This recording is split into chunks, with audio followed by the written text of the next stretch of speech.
Olá, boa noite a todos que vão chegando. Vamos esperar um pouquinho os nossos irmãos. Boa noite, Sueli. Queria agradecer antes de iniciar o nosso encontro de hoje. Queria agradecer mais uma vez a todos os irmãos do Centro Espírita Nosso Lar. Tá me ouvindo bem, Sueli? Dá para ouvir legal? Boa noite. E antes, muito obrigada, querida. Eu que agradeço mais uma vez o convite de todos os amigos do nosso lar. Antes de iniciarmos a nossa conversa, que hoje vai ser sobre síndrome do pânico, né? É um tema um tanto quanto instigante, né? Que nos traz formas de pensar, nos traz possibilidades de questionar sobre como o espiritismo lida com essas questões de transtornos emocionais, transtornos de ansiedade, né? E que mais uma vez nos faz pensar sobre essa nossa multipluralidade de aspectos, né, em que nós somos, né, que nós temos. Então, é um tema hoje que nós vamos refletir, né? E para começar a nossa conversa, vou iniciar a nossa prece. Para quem se sentir à vontade, faça sua prece como queira, faça sua prece de olhos fechados. O intuito é sempre conversar com Deus, é sempre conversar com a divindade, agradecendo tudo que a gente tem, tudo que a gente vivencia, esse momento de aprendizado. Pai de amor e bondade, nós te agradecemos, Pai querido, pela oportunidade da reencarnação, pela oportunidade de estarmos aqui, aprendendo, refletindo, crescendo, nos modificando, para nos tornarmos sempre melhores do que fomos ontem. Abençoa, Pai querido, todos os nossos irmãos que junto conosco percorrem os caminhos da evolução, que junto de nós cai, levanta, persiste, que nós possamos, Pai amado, ser instrumentos do Teu amor, ser instrumentos da Tua obra, auxiliando esses espíritos encarnados e desencarnados a encontrar a luz divina das Tuas leis. Pai de amor e bondade, que hoje possa ser um momento de reflexão, de troca de experiências e de conhecimentos, para que nós sempre estejamos atentos a nós, enquanto seres em evolução, às nossas emoções, aos nossos sentimentos e principalmente a nossa responsabilidade em orar e vigiar. Dai-nos a permissão para iniciar o nosso encontro de hoje à noite, abençoando a todos aqueles que estão aqui conectados e também aqueles que não conseguiram ou que não estão aqui, mas estão conectados em pensamento. Nos ajuda hoje e sempre, que assim seja, graças a Deus. Bom, como eu falei anteriormente, o nosso tema de hoje vai ser sobre síndrome do pânico. Vai ser sobre síndrome do pânico, né? E essas causas?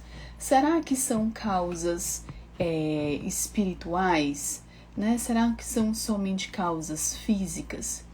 Então eu trouxe esse momento para a gente refletir, né? Todas essas síndromes, síndrome do pânico, depressão, elas têm um sentimento em comum e um sentimento muito humano que é nosso, que é a ansiedade. Eu vou iniciar a minha fala falando do aspecto clínico. Depois a gente adentra para as discussões voltadas para o espiritismo. Então, a ansiedade, ela é um sentimento muito comum na nossa vida. Desde a infância, a gente pode se sentir ansioso com determinados acontecimentos, com determinadas pessoas, né? Ou principalmente por questões que ainda estão por vir. Como, por exemplo, uma festa de aniversário muito aguardada, né? Ou uma prova muito difícil, ou uma viagem, né? Algo que gera grande expectativa, né? Que é um sentimento normal e muitas vezes também até necessário para a nossa evolução. Por que eu coloco necessário? Porque, de um todo, a ansiedade ela não é ruim. A ansiedade ela nos ajuda, muitas vezes, a nos livrar de situações indesejadas, a nos movermos para o nosso, vamos dizer assim, o nosso melhoramento, né? Ela nos dá também um instinto de preservação do nosso corpo, né? Para poder cuidar da nossa existência em níveis, né, que não trazem algum tipo de sofrimento. Só que o problema é que em alguns casos, né, essa ansiedade ela se torna muito acentuada, né, e consequentemente ela causa sintomas físicos bem desagradáveis. Por exemplo, falta de ar, palpitação, enjoo, tontura, sudorese. Algumas pessoas sentem o suar frio, né, as mãos frias. Todos esses sintomas, eles se caracterizam numa crise de ansiedade, né? Ela atrapalha, nesses níveis mais altos, ela atrapalha as nossas relações sociais, as nossas atividades profissionais, e pode comprometer também até mesmo nossos relacionamentos, né? Então, imagina, né, se esses sintomas, né, de uma crise de ansiedade forem superpotencializados, né? E aí é o que acontece na síndrome do pânico, né? Essa síndrome do pânico, a síndrome do pânico, ela é caracterizada por essa exacerbação desses sintomas. E o próprio nome, né, pânico, tem uma origem muito interessante. O Divaldo, em uma das psicografias de Joana de Ângeles, né, do espírito Joana de Ângeles, ele coloca, né, de onde vem o nome, né, a designação, né, e ela tem uma origem grega, né, do deus Pan, da mitologia grega, que é caracterizado por uma forma bem grotesca, né, de um ser grotesco que é parte homem, né, parte cabra, e que ele se comprazia, né, em assustar as pessoas, né, essas pessoas que ficavam perto dele. Ele morava nas montanhas, né, e as pessoas ficavam com muito medo, né? E aí vem o nome síndrome do pânico, aliás, vem o nome pânico, né? A síndrome do pânico, ela pode ocorrer, né, de um momento para o outro, tendo um gatilho para que esses sentimentos da ansiedade, eles aumentem de certa forma, né? E qualquer um está sujeito a vivenciar, né? Qualquer sujeito, principalmente entre a idade de 15 a 45 anos, né, estão mais propícios, né, a questão, por causa das questões da escola, das cobranças, do trabalho, das realizações profissionais, da família, né, e a gente tem um índice muito grande, né, da nossa população. Atualmente, né, se a gente for observar, o Brasil, ele é o grande detentor, né, da quantidade maior, mundialmente falando, de pessoas diagnosticadas com síndrome do pânico, né? Porque a gente sabe que algumas pessoas podem ter síndrome do pânico e não ter o diagnóstico, né? Não saber do diagnóstico, né? Não ter, vamos dizer assim, o intuito de ir para um profissional da saúde mental. Mas é importante a gente fazer essa diferença. A grande diferença, né, entre a ansiedade e a síndrome do pânico é que a síndrome do pânico é um tipo de transtorno que a pessoa sofre com determinados períodos assim, dessa ansiedade muito intensa, né, que a gente chama dos ataques de pânico. E esses ataques, eles vêm acompanhados de sintomas, por exemplo, como a perda do foco visual, né? Algumas pessoas podem até dizer, minha visão está turva, né? Dificuldade de respirar, sensação de irrealidade, não chega a ser delírios, né? Mas algumas disfunções na percepção, suor frio, boca seca, pensamentos catastróficos, né, são os mais recorrentes. Medo da morte iminente, a tremedeira, dor no peito, tontura, formigamento e por aí vai, né? Mas esses são os mais observados. Além desses sintomas físicos, né, os ataques de pânico, eles podem gerar alguns sintomas psicológicos, né, que podem se apresentar em diferentes níveis, né, e diferentes formas de intensidade. A gente tem, por exemplo, o medo extremo, né, sem motivo aparente, a perda de controle sobre os pensamentos, porque aí vem os pensamentos catastróficos, né, que tudo vai dar errado, né, não vai ter nada de bom. A sensação de estar fora do corpo, né, porque pela ansiedade, o nível de ansiedade muito alto, ele não consegue muitas vezes controlar a questão da marcha, né, do corpo, pela própria tremedeira, né, e isso é uma sensação recorrente. O medo da morte, né, o medo extremo de morrer, e a sensação de que está sendo esmagado, né, por uma dor no peito, né. Então, no geral, né, a gente pode colocar vários fatores, né? A gente não vai ficar somente nessas questões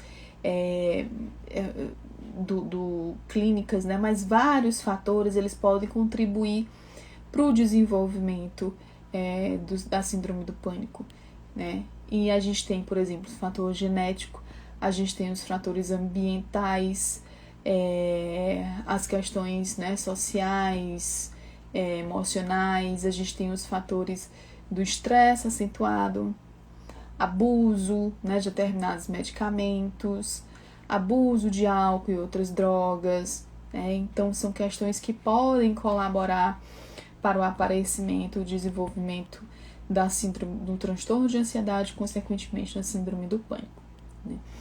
Falando de um tratamento, né, que depois a gente vai começar nessa parte, para depois falar um pouquinho de uma visão do espiritismo. Para tratar, né, esse tipo de distúrbio, a primeira coisa que a gente precisa observar é que precisa ser feita, né, um exame clínico, né, e esse exame clínico tem que ser feito por um médico especialista, né. Somente esse médico, somente esse profissional, ele pode definir um diagnóstico, né, do transtorno com os critérios que estão lá nos manuais que a gente chama, né, os manuais de diagnósticos, né, os manuais psiquiátricos. Porque às vezes quando a gente está numa crise isolada, num momento de ansiedade, a gente pode ter taquicardia, a gente pode ter essa sudorese, a gente pode ter essa dor no peito, a gente pode ter essa dificuldade de respirar, né? Então, a gente precisa estar atento às circunstâncias, a gente precisa estar atento, né, a essa intensidade, à frequência, se não é um momento isolado, né, se não é uma crise isolada, se é uma crise recorrente, o que é que no meu dia a dia causou, eu vivenciei, para que essa crise, né, pudesse tomar a potência, né, e a intensidade que ela toma.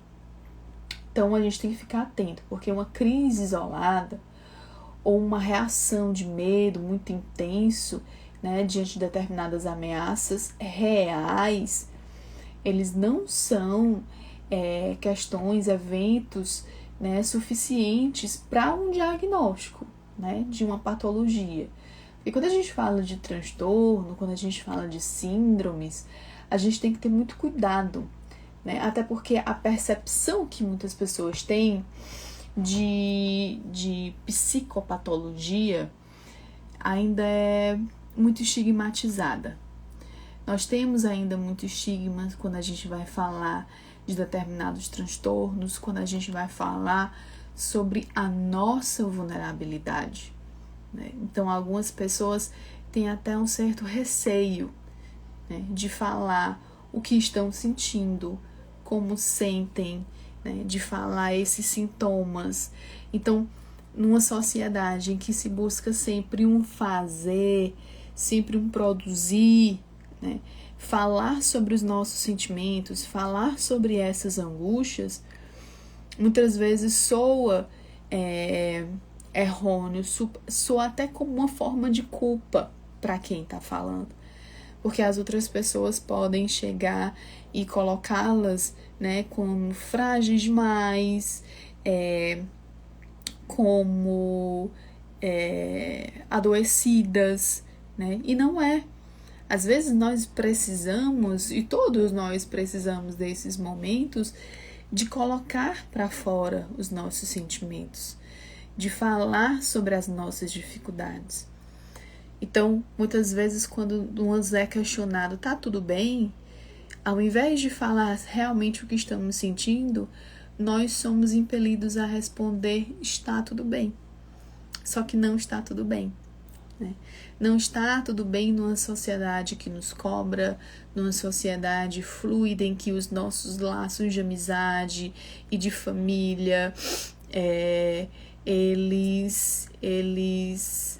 vamos dizer, eles são muito fluidos, né? Eles não têm uma ligação e não têm um fortalecimento, né? Então, a gente precisa observar todas as nossas vivências, o contexto que a gente vive, as cobranças que a gente tem, as cobranças também que nós nos impomos, né? Porque isso vai refletir o nosso lidar com os nossos sentimentos, o nosso lidar com os nossos sentimentos, com as nossas dificuldades, né, com os sentimentos que podem aparecer e que dificultam a nossa relação com eles, né, porque são sentimentos que a gente sempre busca excluir, são sentimentos que nós taxamos ele quanto negativos, né, mas não existe a questão de sentimento positivo e sentimento negativo.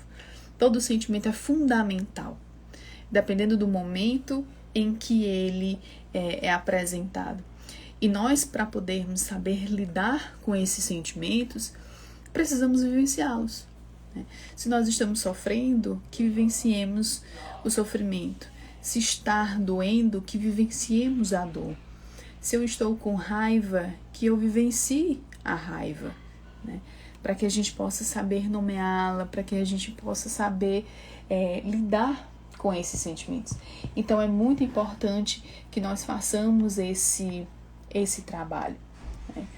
Então, essas crises que vão caracterizar a síndrome do pânico, elas precisam ser recorrentes, né? E precisam fazer e ter determinadas modificações no nosso comportamento que vão interferir negativamente na nossa vida, né? No nosso estilo de vida, como, por exemplo, impossibilitar a gente de trabalhar, impossibilitar a gente de fazer algum tipo de atividade, de sair de casa, né?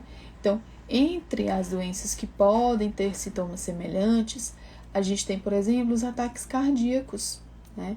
Alguns outros transtornos de ansiedade, hipertiroidismo, né? Epilepsia, né? Então, são situações em que se assemelham muito, que a gente precisa estar atento, né? Porque isso também vai fazer com que nós possamos identificar os nossos sentimentos, né? O autoconhecimento é um aspecto muito importante, porque é só através dele que a gente vai conhecer como é que o nosso corpo reage a determinadas situações, né? Como é que eu reajo a determinada situação. Então, como é que eu posso fazer essa diferença, né, entre a ansiedade, uma crise de ansiedade e a síndrome do pânico? A diferença é que a ansiedade, né, esses sintomas eles são mais brandos. No pânico, esses sintomas eles têm uma intensidade muito maior e são imprevisíveis, né, e são estáveis. Então, a gente pode observar essa diferença. Enquanto a ansiedade ela tem algumas causas, né, mas eu vou colocar como mais lógicas. Ela tem causas mais lógicas, mais concretas, porque pode ser por uma situação, pode ser por um momento que a gente está passando, pode ser por uma questão difícil no trabalho ou dentro de casa, um desafio, né, que a gente está enfrentando, uma questão delicada. A crise do pânico ela não tem hora e nem motivo para começar, né, para iniciar. Então, a sensação, né, que os ataques de pânico gera essa sensação de medo, né, é muito forte, ela é tão forte que as pessoas acabam alternando, modificando a sua rotina por causa do medo, né, por causa da própria crise, né, que pode acontecer. Então, esse medo de uma crise nova, né, ele pode acabar desencadeando uma série de outros problemas, né? Se a pessoa teve, não vou chamar um surto, mas vou chamar uma crise, né? Na saúde mental, a gente está tentando tirar esse surto, né? Essa palavra surto. Se a pessoa ela teve uma crise, né, dentro de um ambiente, por exemplo, público, ela pode vir a evitar determinados espaços, ela vai se isolar do contato social, do convívio com as pessoas, e isso vai sendo prejudicado se ela não buscar ajuda, né? E isso vão se abrindo portas para outros distúrbios, né, para outros transtornos, como por exemplo a depressão, né, que ela pode agravar ainda mais o quadro da síndrome do pânico, né? A grande boa notícia é que tem tratamento, né? Ela está dentro de uma combinação de terapia com medicamento, né? Isso dentro de uma visão biomédica, né? Da psicoterapia, né? Para que a gente possa lidar com determinadas situações, os sentimentos, né? E os medicamentos, porque tem toda uma questão biológica também que vai atrapalhar, né? Que vai conduzir muitas vezes esses pensamentos, né? Essa falta do controle sobre o meu corpo. E a gente sabe, né? Porque estamos aqui no momento e no encontro dentro de uma perspectiva espírita, nós sabemos que nós somos seres também espirituais. E a parte espiritual, ela é muito importante, né? No sentido que a gente precisa desenvolver esse cuidado, que a gente precisa ter algo para além das questões biomédicas, né? Porque nem tudo a psicologia vai saber, nem tudo a medicina vai resolver, né? E a gente sabe que existe um pensamento e uma inteligência suprema que rege tudo isso e nos dá uma explicação para tudo isso. A questão da espiritualidade no tratamento e na própria compreensão das pessoas em lidarem com essas patologias é muito importante, né? Porque ali é uma forma delas se enraizarem na esperança, se enraizarem em pensamentos, né, de que elas podem superar esses momentos, né? E como o espiritismo, nós estamos aqui num ambiente, né, em que as pessoas elas têm essa afinidade, né? Tem o conhecimento, não só o conhecimento, mas tem uma afinidade, pode ter uma afinidade. A gente sabe que a nossa doutrina é uma doutrina consoladora, porque ela nos explica várias questões, ela nos coloca para pensar sobre os nossos adoecimentos, sobre os nossos fracassos, sobre as nossas dores, né? Pensar sobre como tudo isso acontece, né? E principalmente a finalidade de tudo isso acontecer, né? Então, a gente tem também esse aspecto, né, de cuidado, né? E como nem sempre é fácil, né, da gente identificar essa diferença, como eu falei anteriormente, da ansiedade, da síndrome do pânico, né, ou qualquer outro transtorno de ansiedade que possa aparecer, é muito importante que a gente procure a ajuda de médicos e profissionais especializados, né, para que ele possa avaliar. Cada caso é um caso, cada pessoa vivencia a patologia de uma forma, né, e o tratamento também vai ser diferenciado para as necessidades de cada um, né. Então, uma vez que esse diagnóstico é feito por um profissional qualificado, é necessário que se inicie esse tratamento, né, para poder incluir várias abordagens, né. Então, é bastante comum que esses tratamentos eles se iniciem primeiro com a questão da medicação, né, principalmente os antidepressivos, e depois com a psicoterapia, né. E a gente percebe, como eu já estava falando, que não se pode mais considerar, né, os distúrbios mentais como uma perspectiva de causa única, né? Nós somos múltiplos, nós somos multifatoriais, né? E essas questões elas estão ligadas às nossas responsabilidades, ao nosso estilo de vida. Tem um livro intitulado Autodescobrimento, né? Autodescobrimento, que é do espírito Joana de Ângeles, né, psicografado pelo Divaldo Franco, que ela nos traz uma perspectiva, né, sobre o distúrbio do pânico. Ela chama de distúrbio do pânico, né? Tô lembrando agora, não de síndrome ou transtorno, mas ela chama de distúrbio de pânico, né? E ela fala que o distúrbio de pânico ele se encontra enraizado naquele ser que desconsidera as leis divinas, né, a soberania das leis divinas, e reencarna com essas predisposições, tanto fisiológicas, né, como psíquicas, e vão imprimir nos genes, né, essa necessidade de reparação de delitos, né, que permanecem sem essa retificação,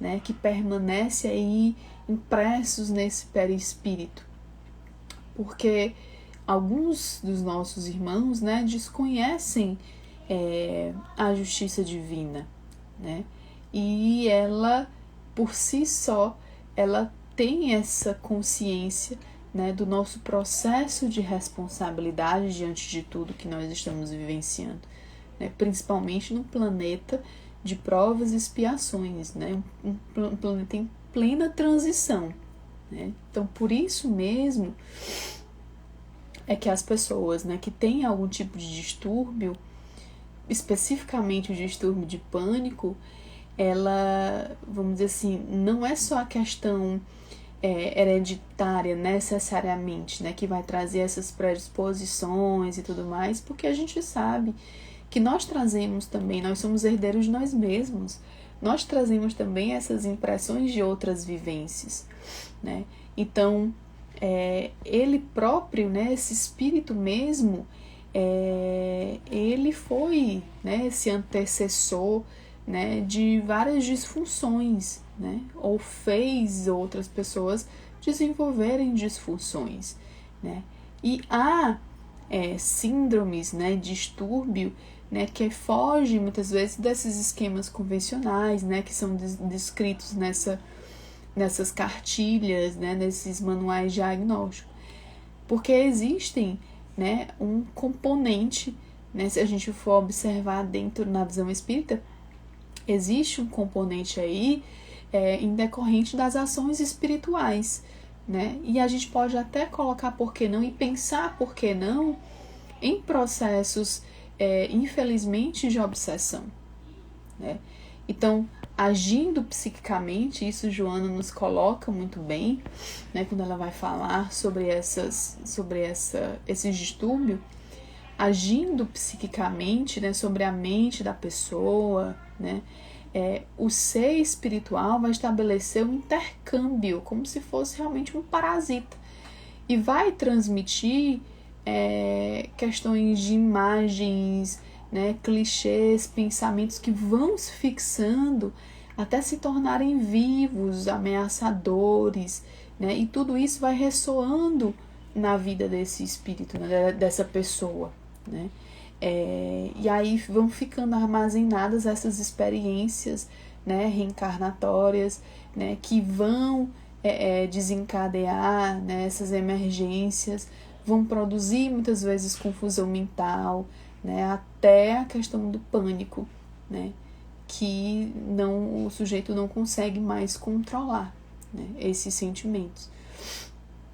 Então, nesse momento, a gente tem pode ter, né, uma interferência, né, de um padrão vibracional, né, que foi interferência de um padrão, não, a gente tem uma interferência de um espírito que chegou ali por causa de um padrão vibracional, né, pela conduta, né, pela nossa conduta que submete a essa indução, né.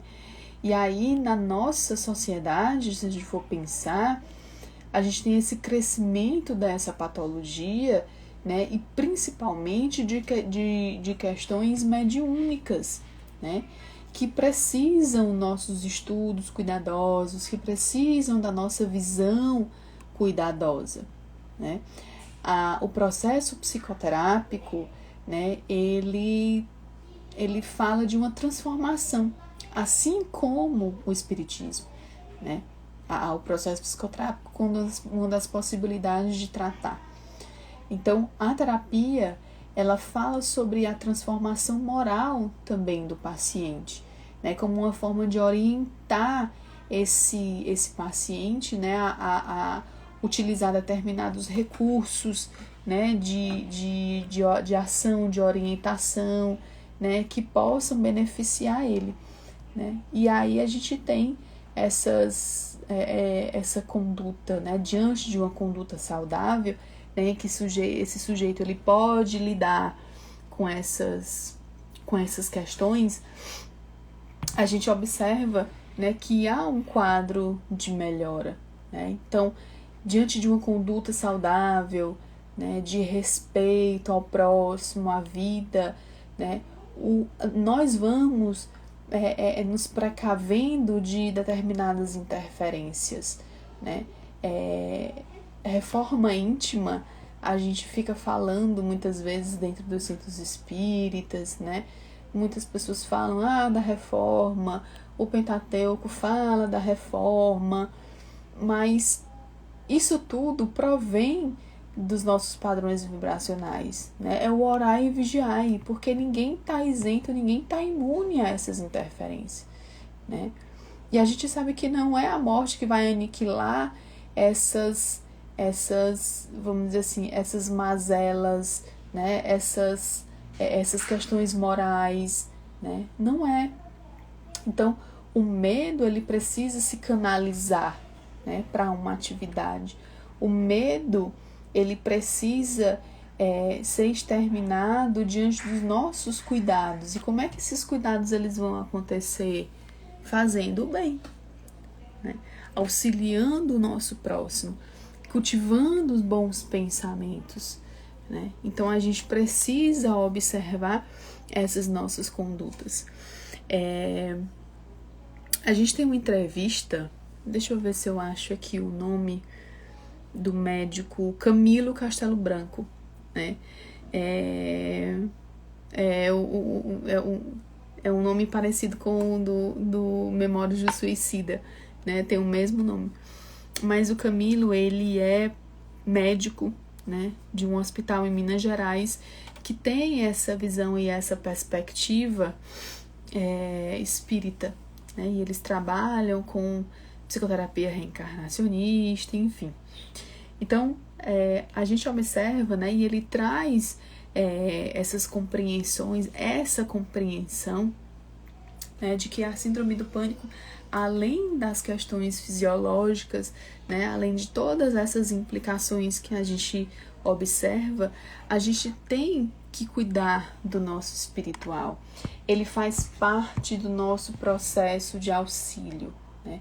Ele faz parte do nosso engrandecimento, né? de melhoria interna, né? Algumas pessoas, aí ele deu uma entrevista para a FEB, se eu não me engano foi para a FEB, e aí ele fala, né? Ele contou, né, que foi feita uma pergunta para ele, e ele disse assim, olha, algumas pessoas, né, podem perguntar se a obsessão ela vai ser essa causa dessas síndromes, né, e se... Voltamos? Problemas. É assim mesmo. E se deve parar de utilizar a medicação, né? Se não se deve utilizar essa medicação, esses medicamentos controlados, né? Porque disseram que afirmaram, né, que viciam. E ele foi muito categórico, ele é muito categórico, né? E ele foi muito em cima, né? Ele diz assim, olha, nós precisamos estudar. Enquanto espíritas, nós precisamos estudar, porque a gente sabe que processo obsessivo não pode ser causa única de distúrbio, né? Nós somos múltiplos, né? Nós temos as nossas responsabilidades, né, diante do nosso processo de cuidado, nós temos nossas responsabilidades diante do nosso processo reencarnatório, diante das possibilidades que nós temos em cada reencarnação, né? E isso é uma pessoa que não estuda, né? Uma afirmação dessa, de que a obsessão ela é a causa única dessas síndromes, é uma pessoa que não vai estudar a doutrina, né? Porque a gente não pode espiritualizar tudo, como não pode psicologizar tudo, como não pode biologizar tudo, né? O meio termo, ele tá aí justamente para fazer a junção de todos esses aspectos, né? Então, se a gente não tá bem mentalmente, se a gente fica vibrando uma vibração de medo, de receio, de isolamento, né? Se a gente baixa o nosso padrão vibracional, consequentemente, as nossas companhias terão o mesmo padrão. Então, não é o processo obsessivo a causa, né? A causa única disso tudo. E aí ele pontua sobre a questão do medicamento, né? Medicamento psiquiátrico não vicia, né? Medicamento psiquiátrico, se tomado dentro das orientações médicas, né? Se for conduzido de forma respeitosa, né? Seguindo sempre as orientações médicas, não vicia, né? Agora, o uso indevido, exacerbado, e muitas vezes que não é prescrito, ou se é prescrito, a pessoa diminui por ela mesma a dosagem, ou ela interrompe por ela mesma o tomar, né, a ingesta dessa medicação, aí sim, porque nós não sabemos as repercussões fisiológicas que isso vai causar no nosso corpo, né? Então a gente precisa tomar um cuidado, e eu lembro muito de uma fala do Chico, né, de que se o desenvolvimento intelectual, né, nas nossas encarnações a gente se desenvolve também intelectualmente. Então, se o desenvolvimento intelectual está aí, e se pessoas estudaram, se tornaram médicos, né, para auxiliar dentro do plano físico essas patologias, essas doenças, nós devemos seguir, né? Nós devemos também cuidar desse nosso corpo por essas orientações dessas pessoas que desenvolveram intelectualmente para esse cuidado. Então é importante que a gente observe isso, né? Então a gente não pode ser relapso enquanto orientação médica. Porque, por exemplo, lá na receita vem, vou colocar um caso hipotético, não de um medicamento psiquiátrico. A pessoa chega, né, vai pro médico, o médico passa a receita, olha, você vai tomar esse medicamento durante 12 dias. E aí, no 6º dia, no 7º dia, a pessoa já se sente muito bem. Todos os sintomas já passaram e ela se sente muito bem. E ela diz assim, olha, estou me sentindo muito bem, vou parar de tomar. E aí, o que acontece? O que a gente faz?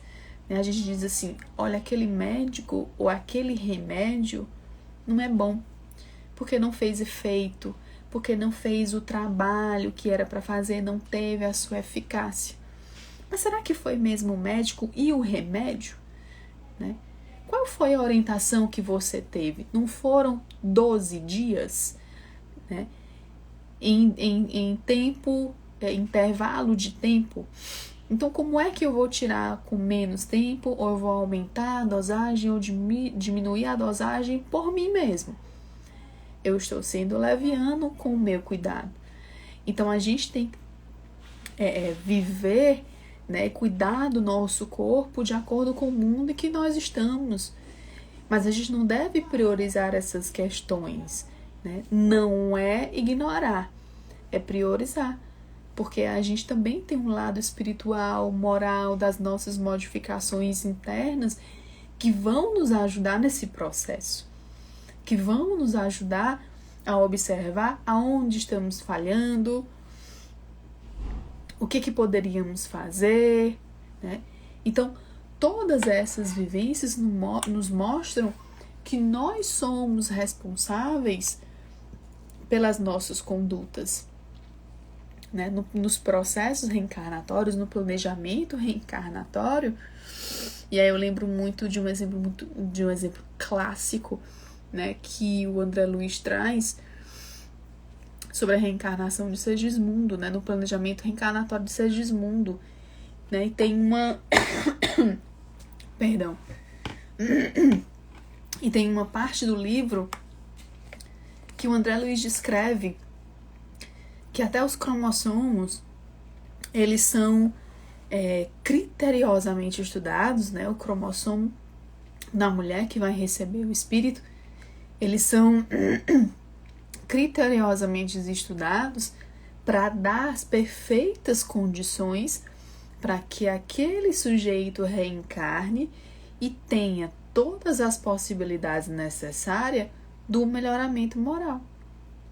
Então, nada no nosso planejamento, na nossa existência, é um acaso. Né? Tudo tem a sua finalidade, tudo tem a sua perspectiva de estar acontecendo, de nos instruir por determinada dificuldade, por determinada prova. Então, a patologia, a doença, ela pode ser, né, essa possibilidade, né? Então, é importante, né, que a gente observe e saliente isso, né, de que o nosso cuidado, ele precisa ser um cuidado integral. As psicopatologias estão aí, os transtornos, eles irão aparecer, mas a grande mensagem que fica é que nós temos que cuidar tanto da nossa perspectiva espiritual, tanto da nossa perspectiva emocional, psíquica, como da nossa perspectiva corporal, né? Dá trabalho? Dá, né? Porque se fosse fácil, nós não dávamos tanto valor à oportunidade de reencarnar. E é nessa oportunidade, é nesse mundo, é nessa escola em que a gente tem que fazer as nossas avaliações para poder passar de ano. E as avaliações, nós não vamos conseguir respondê-las, né, se nós não estudarmos, se nós não nos debruçarmos. Então, fica essa mensagem, né, para que diante dessas perspectivas de adoecimento, das nossas vivências, né, desse mundo que nós estamos ligados, imersos a ele, nós precisamos nos cuidar e nos olhar de forma integral, né, de forma completa. Não priorizar somente um aspecto ou outro, mas observar que somos plurais, né, e trabalharmos essa pluralidade, olharmos com carinho para todos esses aspectos. Agradeço a todos que estão aqui, que ficaram um tempinho né, para ouvir essas reflexões. Muito obrigada mais uma vez, os irmãos, todos os amigos do Centro Espírita Nosso Lar, né, por mais essa oportunidade de conversar, de repensar, né, porque toda vez que a gente se debruça em algum aspecto, em algum tema que a gente vai ter que estudar, a gente estuda com outro olhar, a gente relê com outro olhar, a gente busca mais informações. Então, muito obrigada pela oportunidade. Vamos fazer a nossa prece de encerramento. Fiquemos todos à vontade para conversar com a divindade da forma que nós gostarmos. Pai de amor e bondade, nós te agradecemos por mais um encontro. Te agradecemos por mais uma oportunidade de pensar e refletir sobre as nossas condutas. Refletir a importância da nossa reforma íntima, do nosso cuidado, do nosso autocuidado, de pensar sempre que somos seres plurais em crescimento, em aperfeiçoamento e melhoramento, mas que precisamos passar por tudo isso, crescer e melhorar, tanto no aspecto físico, como no aspecto psíquico e principalmente no moral, na nossa relação contigo, Pai amado. Que a nossa semana seja uma semana abençoada, de muitos trabalhos, de muita aprendizagem, que nós possamos estar sempre prontos, estudando, vigiando, orando, trabalhando, para que o trabalho apareça, para que as oportunidades de auxílio estejam sempre presentes e nós nos fazermos como instrumentos diante da tua divina vontade. Muito obrigada, Pai querido. Dai-nos a permissão para encerrar esse encontro de hoje com todos os amigos aqui presentes e principalmente aqueles que não puderam estar aqui, mas que recebam também as nossas vibrações de luz e de amor. Que assim seja, graças a Deus. Uma boa noite a todos. Muito obrigada pelo carinho. Muito obrigada, Sueli, que está representando o nosso lar. Fiquem com Deus, gente. Boa semana a todos.